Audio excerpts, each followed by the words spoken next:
수업 시작하도록 하겠습니다. 첫 번째 주제는 물질관에 대해서 이야기를 해볼 건데, 물질관이란 물질의 형태에 대한 생각입니다. 물질관에 대한 개념은 고대, 중세, 그리고 근대로 오면서 점점 발전해 오는데, 고대에는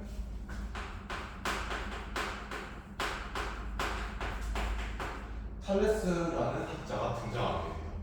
탈레스는 화분에 물을 그냥 주었더니 꽃이 피고 나무가 자라네. 그래서 만물의 근원은 물이구나라고 하는 일원소를 발표합니다.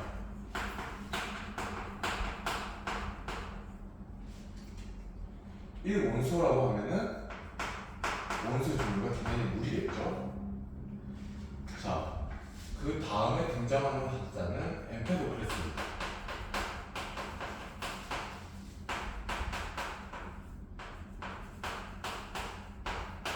이 학자는 탈레스가 주장한 일원소설은 물은 너무 적다, 원소 종류가 너무 적기 때문에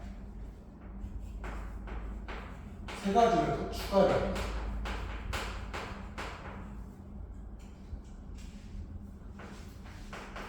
물에서 불, 흙, 공기 이렇게 말이죠. 그리고 엠페도클레스는 이런 말을 합니다. 물, 불, 흙, 공기는 사랑과 미움이라는 힘에 의해서 서로 결합이 되고 분리가 된다고 했습니다.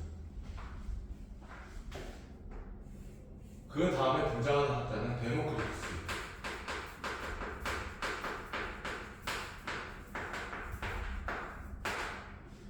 데모크리투스는 앞에 등장한 탈레스, 엠페도클레스가 주장한 원소설에 대해서 이야기를 하지 않고, 물질을 계속 쪼갰더니 더 이상 쪼갤 수 없는 입자가 남더라고 하는 입자설에 대해서 이야기합니다.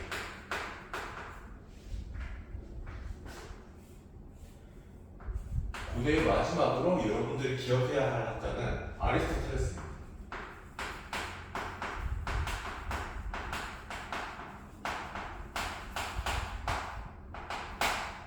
이 학자는 엠페도클레스의 4원소설을 지지를 하는데,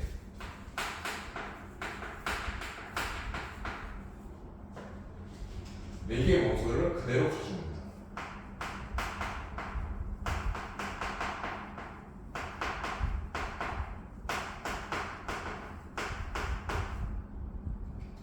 그리고 아리스토텔레스는 이 말을 더 붙입니다.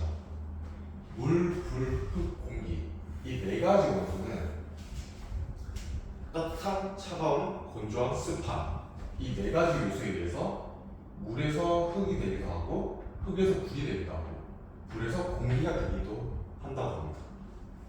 자, 아리스토텔레스의 이런 물질관은 4후 2000년 동안 과학계를 지배를 하게 됩니다. 시간이 흘러 중세로 왔습니다. 중세에는 뚜르타 학자가 등장하는 대신에 연금술에 대해서 연구를 하는 연금술사가 등장합니다. 연금술사가 하는 일을 알기 위해서 연금술에 대해서 무엇인지 알아야겠죠.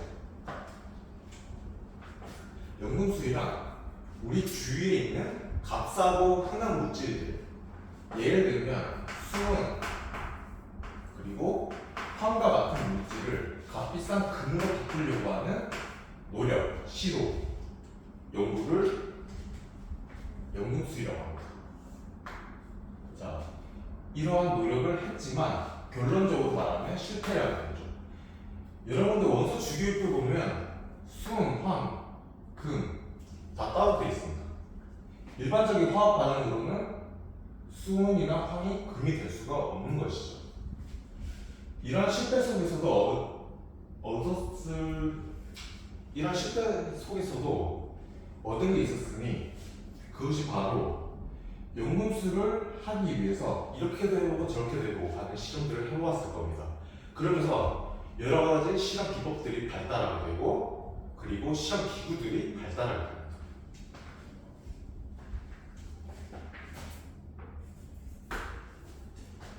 또 시간이 흘러서 이번에는 근대로 왔습니다. 근대에 처음으로 등장한 학자는 아일랜드 출신 학자인 보일입니다.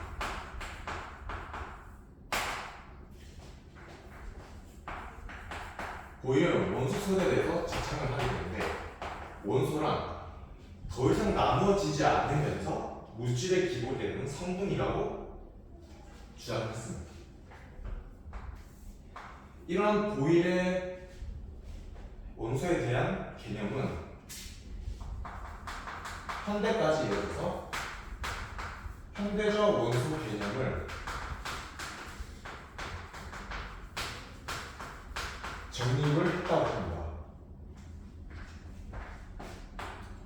그리고 두 번째 근대에서 등장한 학자는 프랑스 출신의 학자의 라부아제입니다.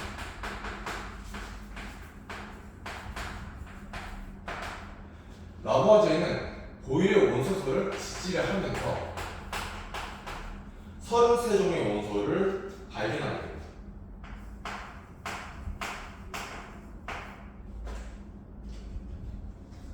라부아지에 하면은 유명한 실험이 있습니다.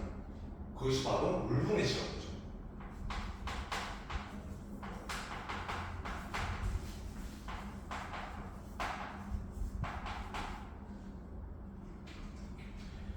먼저 추출관을 준비를 합니다.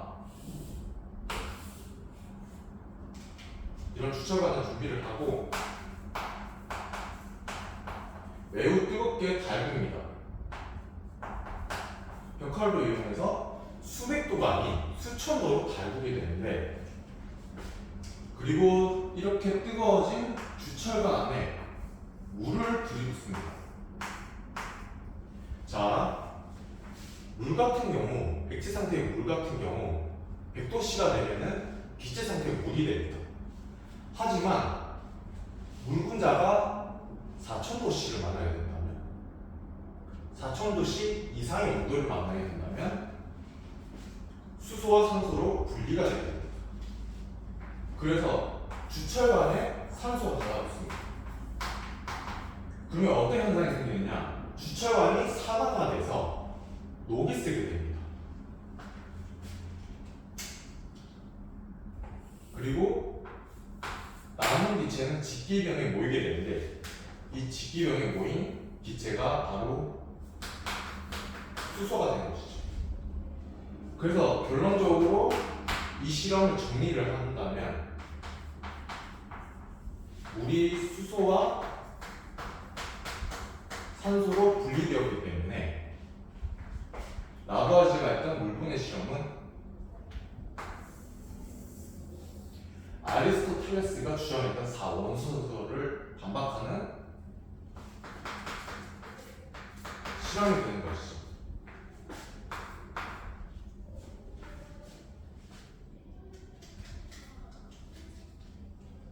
하나의 물분해 실험이 더 있습니다. 그것이 바로 물의 전기공입니다.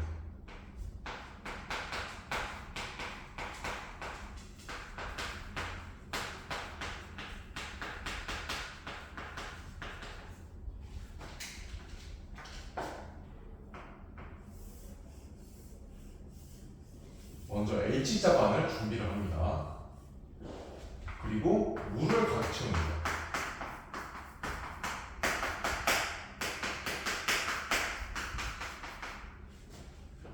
자, 물을 가득 채우는데 물의 성질은 전류를 흘러보낼 수 있는 능력이 없습니다. 그렇기 때문에 우리는 여기서 수산화 나트륨이라고 하는 물질을 넣어주어야 합니다.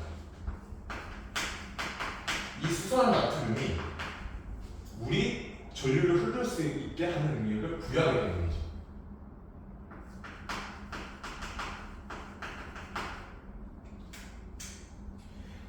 이 수산화 나트륨을 전해지라고 합니다.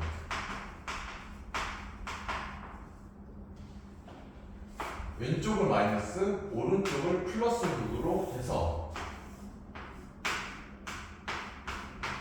전류를 흘려보내주게 되면은 양극의 기체가 생기게 됩니다.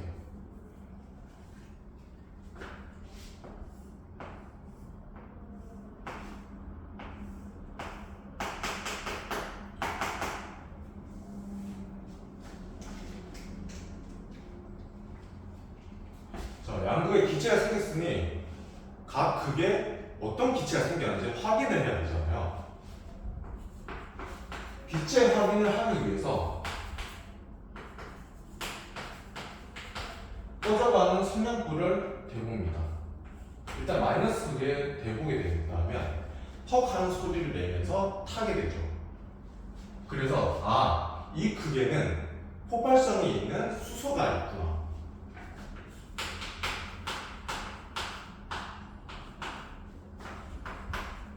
그리고 플러스 극에 될 때는 꺼져가는 향불이나 성냥불이 다시 활활 잘 타올랐어요. 그것은 연소가 되었기 때문에 이곳에서 산소가 있구나. 이렇게 해서 기체 확인을 하였고, 이번에는 기체 부피에 대해서 알아보겠습니다. 자, 물의 전기 분해를 하게 된다면 마이너스과 플러스 둘 중에 자명하게도 마이너스 극 쪽이 플러스 극보다 2배 더 많은 기체가 발생하게 됩니다. 그래서 수소 기체가 산소 기체보다 2배 더 많은 부피가 발생이 된다는 것이죠.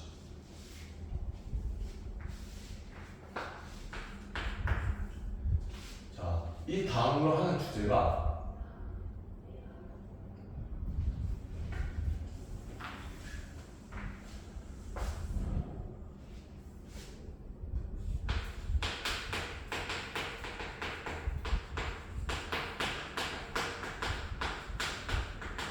원소와 원소의 이용에 대해서 알아보겠습니다. 자, 원소에 대한 개념을 이야기를 하기 전에 원소에 대한 현대적인 개념을 누가 정립을 했다고 했습니까? 바로 보일이 현대적 원소의 개념을 만들었다고 했죠. 더 이상 나눠지지 않으면서 물질의 기본이 되는 성분.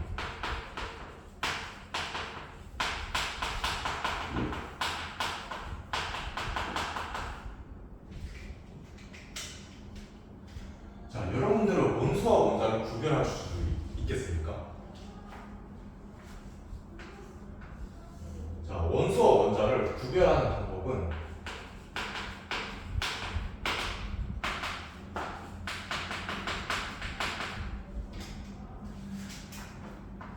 원소를 종류적인 개념으로 생각을 하면 됩니다. 그리고 원자는 그것에 대한 실체라고 이해를 하시면 됩니다. 어떤 특징을 아무 특징을 띠지 않는 입자가 존재를 하는데 거기에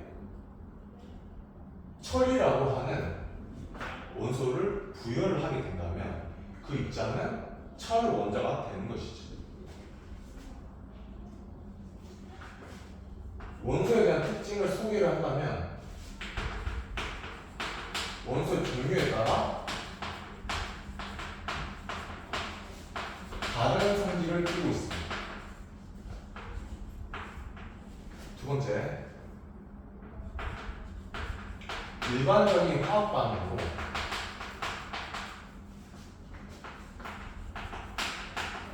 원소 변화를 일으킬 수가 없습니다.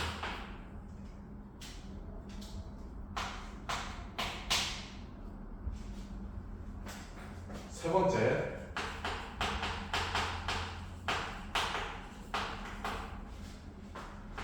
물질은 한 가지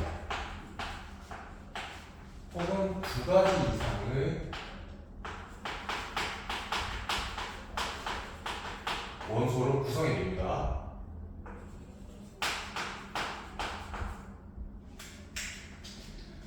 여기서 한 가지 원소로 구성이 되는 물질을 호동성 물질이라고 합니다.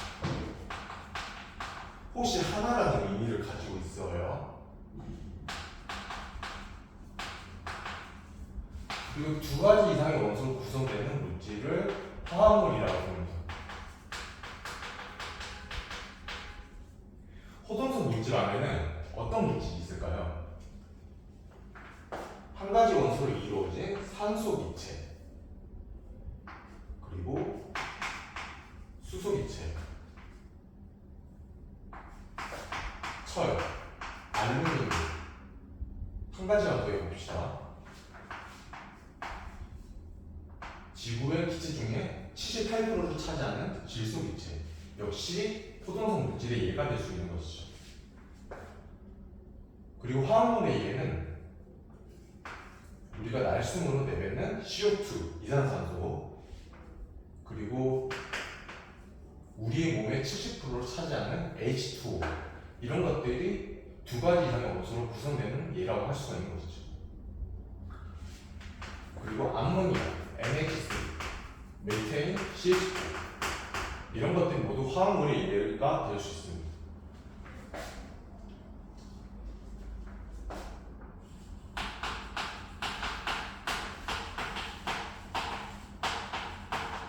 현재까지 밝혀진 원소의 종류는 120여 가지.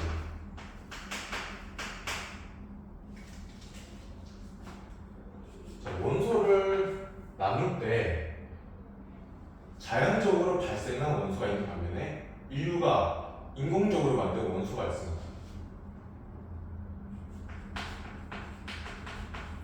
자연적으로 발생한 원소가 90여 가지. 그리고 인공적으로 발생한 원소가 그것을 나머지가 되는 것이죠. 두 번째, 원소는 비금속 원소와 금속 원소로 나누어집니다. 비금속 원소 22종, 그리고 금속 원소 나머지. 여러분들이 원소 주기율표를 보면 이렇게 직사각형으로 되어 있죠. 여기서 사선을 긋게 되면 오른쪽은 대체로 비금속 원소, 왼쪽은 대체로 금속 원소가 자리 잡고 있습니다. 자, 세 번째, 원소의 이용에 대해서 알아보겠습니다.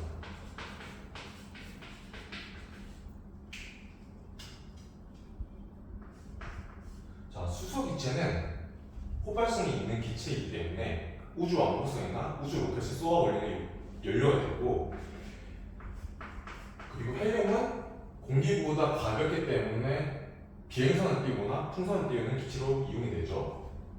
그리고 철, 지구 중심부에 많이 분포하고 있으며 매우 단단하기 때문에 건축 자재나 아니면 기계의 부품으로 사용이 됩니다. 그리고 네온은 간판에 이용이 되죠. 그리고 염소의 경우에는 살균력이 강하기 때문에 세균을 때려잡는 능력이 있어요. 그렇기 때문에 화장실 청소하는 락스, 그리고 수영장을 청소할 때 이용이 되죠. 그리고 플루어린은 불수라고 하는데 치약이 많이 있고,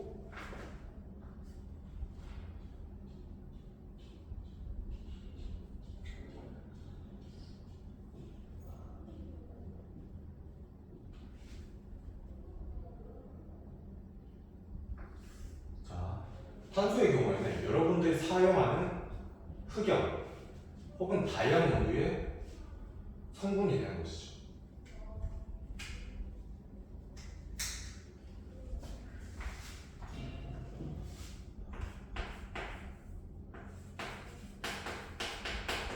세 번째 주제, 원소 확인법입니다.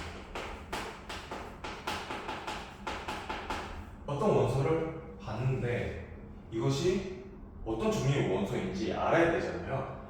그래서 원소 확인법에는 두 가지가 소개되어 있습니다. 불꽃 반응, 그리고 두 번째 스펙트럼 확인. 먼저 불꽃 반응에 대해서 소개를 하자면, 금속성 원소를 숯불꽃이 아닌 거풀꽃에다가 갖다 댑니다. 왜 거풀꽃이냐? 이 이유는 조금 뒤에 설명을 하겠습니다. 자, 거풀꽃에 넣었을 때 불꽃 반응이 나타납니다.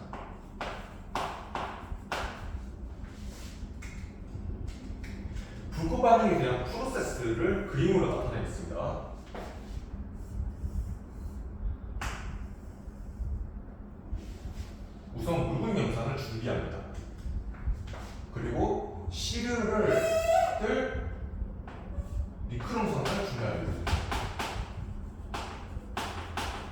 혹은 백분선을 이용해줍니다. 왜 니크론선이나 백금선을 이 묽은 염산에다가 소독을 하느냐? 이전 실험자가 소독을 하지 않고 보관을 했을 수도 있잖아요. 그렇기 때문에 명확한 실험을 하기 위해서는 먼저 불순물을 소독을 하고 시작을 하게 됩니다.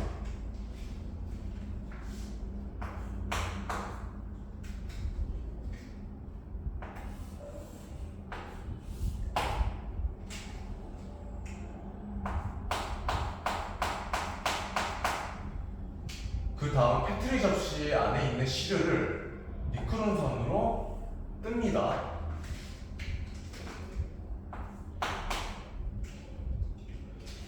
그 다음에 알코올 램프에다가 토치, 화염 방사기로 불을 만들어냅니다.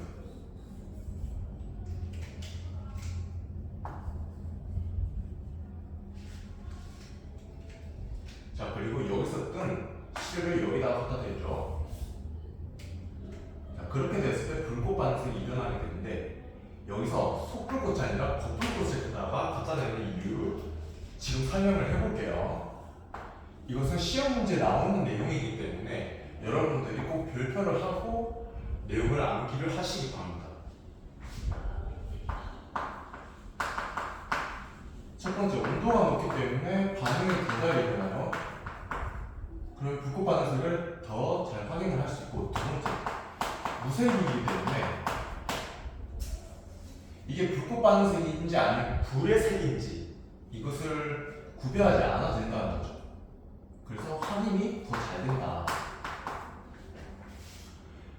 그리고 니크론선과 백금선을 사용하는 이유에 대해서 이야기를 한다면 이 둘의 특징은 반응성이 같습니다.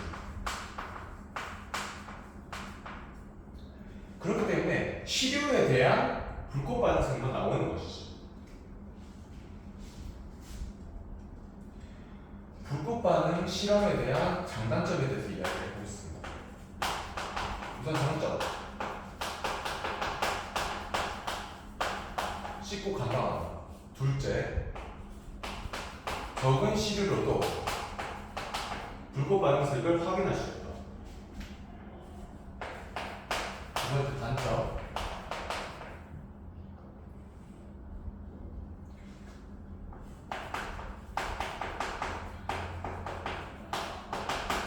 일부 금속 원소만 확인이 가능하다는 제한점이 있습니다.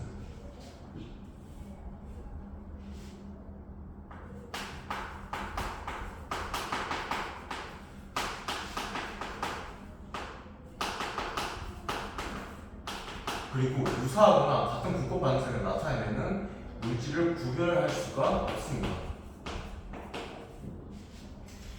예를 들면 염화나트륨 그리고 질산나트륨 같은 예를 알고 계시죠. 여기서 금속성 물질은 나트륨밖에 없기 때문에 염화나트륨이나 질산나트륨 둘 다 노란색을 띠죠. 그렇기 때문에 염화나트륨과 질산나트륨을 구별할 수가 없습니다.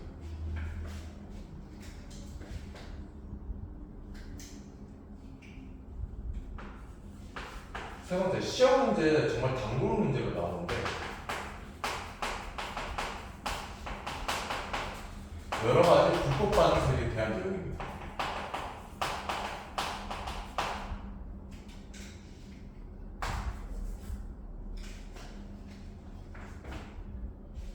여러 가지 불꽃 반응색, 특정 원소에 대한 불꽃 반응색에 대해 이야기를 하는 건데 7가지만 암기를 하시면 됩니다. 먼저 리튬이라는 원소는 빨간색입니다.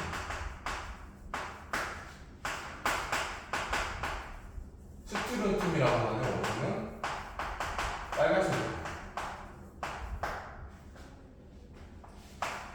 그리고 나트륨은 아까 이야기했듯이 노란색입니다.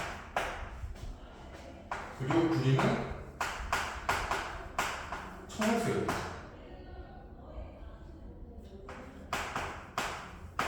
칼륨, 보라색,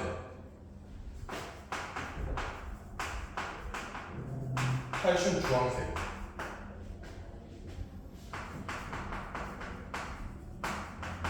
바륨 황금색. 이렇게 여러분들이 7가지만 외우시면 시험 문제 한 개는 더 맞출 수가 있습니다. 자, 제가 외우는 방식에 대해서 이야기를 해보면 빨리, 빨스, 나누 10의 마이너스 9승에 대한 숫자죠. 그리고 민원을 처리하는 구청, 그리고 칼보, 그리고 누구랑 싸우고 있는데 상대방이 칼을 주우면 바로 항복을 해야 되죠. 그래야 살 수 있으니까. 자, 이렇게 해서 불꽃 반응을 마무리를 하고 스펙트럼에 대해 알아보도록 하겠습니다. 자, 스펙트럼이란 빛을 분광기에다가 쏩니다. 분광기가 나는 부분 빛과 빛이 쪼개나게 되죠. 그래서 여러 가지 세기가 생기게 되는 것이죠.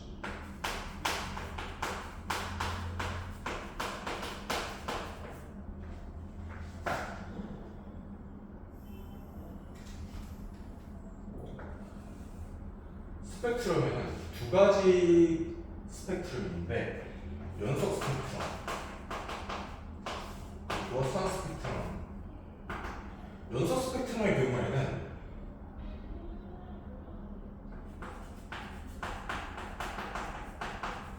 햇빛이나 백색광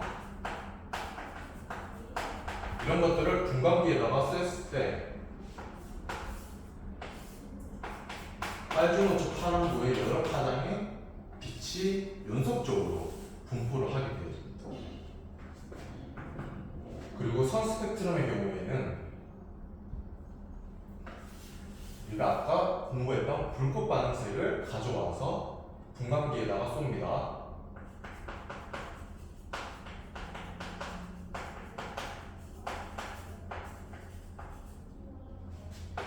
이랬을 때 부연속적인 띠가 생기게 되는 것이죠.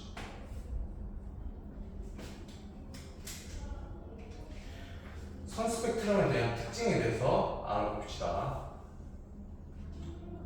원소의 종류에 따라서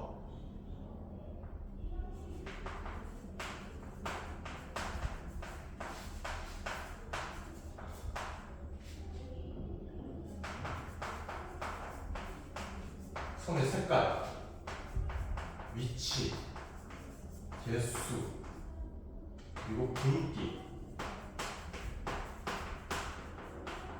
이 네 박자가 다릅니다.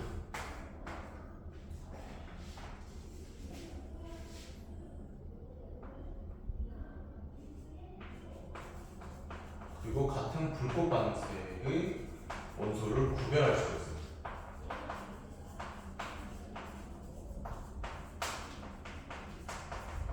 예를 들면 아까 우리가 이야기를 했던 리튬과 스트론튬이죠.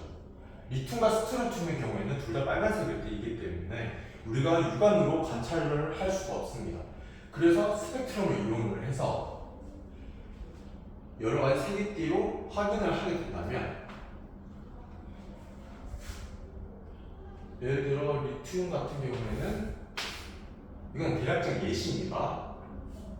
이런 띠를 생성한다면 스트론튬은 이런 식으로 전혀 다른 어떤 패턴을 형성을 한다는 것이죠.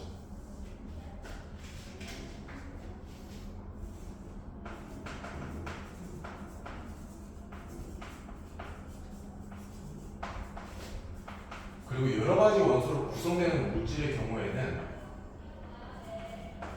각각의 원소의 스펙트럼이 모두 나타나게 됩니다.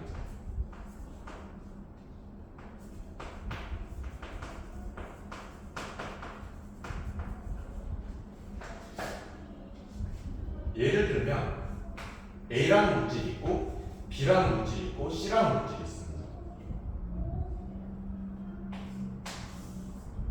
자, 각각의 스펙트럼을 그리자면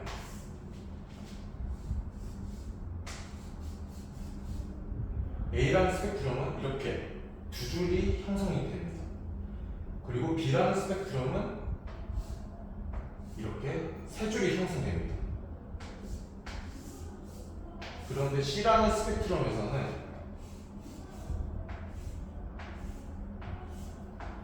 이렇게 5줄이 형성이 됩니다. 자, 이 2줄의 위치는 이 2줄에 해당이 되고 이 3줄의 위치는 이 3줄에 해당이 됩니다. 그렇기 때문에 C라는 물질은 A 물질과 B 물질이 더해진 거라고 할 수가 있는 것이죠. 그래서 C 스펙트럼에는 C를 형성하고 있는 A와 B 각각의 스펙트럼이 모두 나타난다는 것이죠.